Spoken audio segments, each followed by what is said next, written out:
Okay guys, so we are going to be performing the spot test lab, and you can see all the white powders are lined up.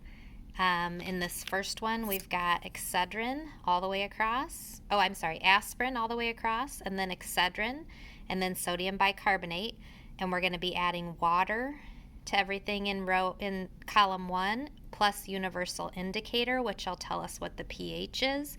And then we're going to be adding HCl and then ferric chloride. So you want to have your data table ready so that you can be recording what's happening.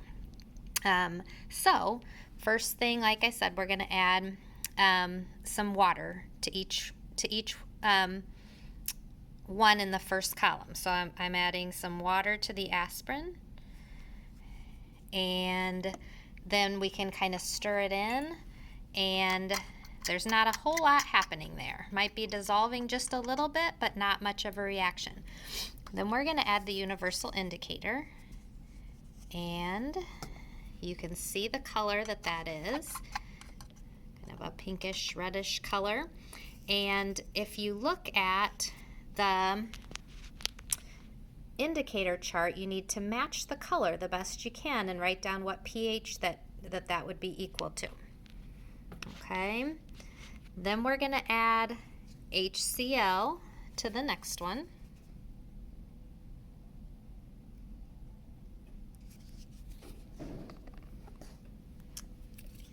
And again, not getting a great big reaction, maybe dissolving just a little bit, but not much of anything. And then we're going to add the ferric chloride to the last, and just kind of staying a yellowish color there. Then we're going to move on to Excedrin. So we'll add the water first, and again, maybe dissolving just a little bit, not a whole lot. Not a whole lot of reaction there. Then we'll add the universal indicator to try to figure out the pH. So you can see there even a deeper red color there. And again, back to this chart, you can write down the pH. Then we'll go ahead with the hydrochloric acid. Not much happening. And then we will add the ferric chloride. Okay, now we're getting a really dark, almost a purplish brownish color appearing. Moving on to the sodium bicarbonate. We're going to add water first. And not a whole lot of action there. Definitely dissolving. When we add the universal indicator, now we kind of have a bluish blue-green color. So compare that over here to the chart. Okay, we're going to add some HCl. Okay, we're definitely getting bubbling there. And ferric chloride. We're getting bubbling again and kind of an orangish color this time. And we've got two knowns left to test. We're going to do Alka-Seltzer first with water. And if we stir that in, we're getting maybe just a little bit of bubbling, not a whole lot, a little dissolving. We'll add the universal indicator. Get kind of an orangish color. So back over to our chart so you can compare.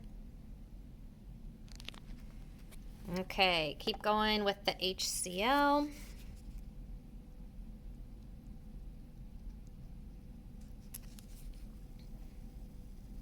Not a whole lot, maybe a few bubbles. And then with the ferric chloride, definitely a really dark color with that one. I would say dark, dark purple. And then with the acetaminophen, acetaminophen is just a fancy name for Tylenol.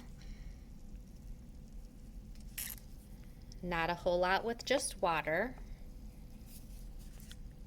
When we add the universal indicator, let's mix that in a little bit. It's starting off as kind of a green, but when we mix it, I would say, I would call that more of a yellowish orange.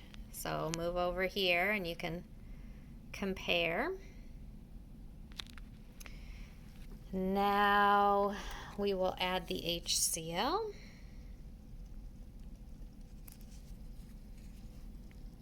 Not a whole lot of reaction there. And then the ferric chloride. If I stir that up, whoops, kind of a brownish.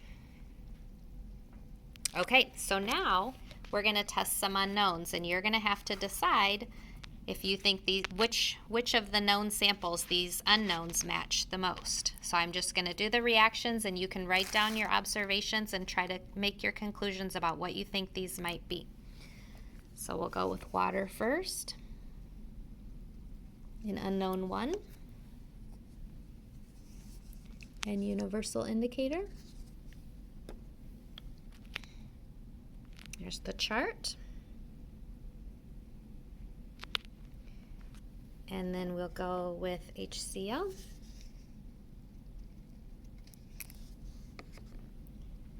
And the ferric chloride.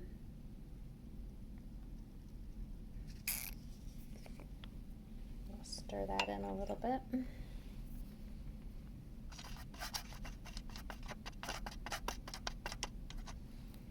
Okay, and then unknown 2, water.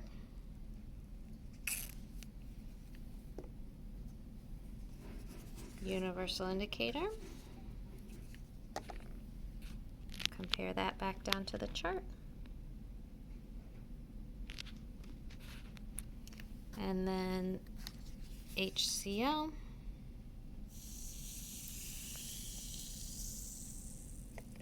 And ferric chloride.